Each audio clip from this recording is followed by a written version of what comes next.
উক্ত এলাকায় পাচারকারীদের গোপন আস্তানা হতে পাচারের উদ্দেশ্যে বন্দী থাকা নারী ও শিশুসহ 7 জন ভুক্তভোগীকে উদ্ধার করে। আমি এই মুহূর্তে অবস্থান করছি Bangladesh coast guard BCC station Teknaf থেকে।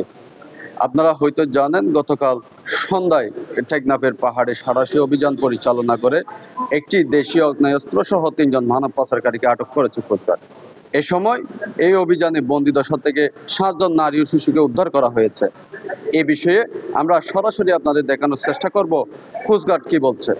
গোয়েন্দা সূত্র ও পূর্ববর্তী সময়ে আটককৃত পাচারকারীদের দেওয়া তথ্য মোতাবেক জানা যায়, সাগর পথে মালয়েশিয়া পাচারের উদ্দেশ্যে নারী ও শিশুসহ বেশ কিছু সংখ্যক ব্যক্তিকে টেকনাফের বাহারছড়ার মারিশবুনিয়া সংলগ্ন গহীন পাহাড়ি এলাকায় বন্দী করে রাখা হয়েছে।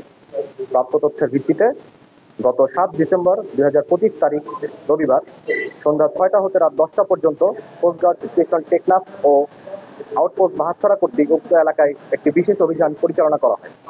অভিযান চলাকালে আভিযানিক দল উক্ত এলাকায় পাচারকারীদের গোপন আস্তানা হতে পাচারের উদ্দেশ্যে বন্দী থাকা নারী ও শিশুসহ 7 জন ভুক্তভোগীকে উদ্ধার করে। এ সময় আভিযানিক দল 3 জন মানব পাচারকারীকে আটক করতে সক্ষম হয়। পরবর্তীতে পাচারকারীদের দেওয়া তথ্য মতে তাদের গোপন আস্তানা হতে একটি দেশীয় আগ্নেয়াস্ত্র উদ্ধার করা হয়। উদ্ধারকারীদের জিজ্ঞাসাবাদে জানা যায়, কয়েকটি সংঘবদ্ধ পাচারকারী চক্র বিদেশে উন্নত জীবনযাপনের স্বপ্ন, উচ্চ বেতনের চাকরি এবং অল্প খরচে বিদেশ যাত্রার প্রলোভন দেখিয়ে টেকনাফ সহ দেশের বিভিন্ন এলাকা থেকে বাংলাদেশি ও রোহিঙ্গা নাগরিকদের মালয়েশিয়া গমনে উদ্বুদ্ধ করে সাগর পথে পাচারের পরিকল্পনা করছিল।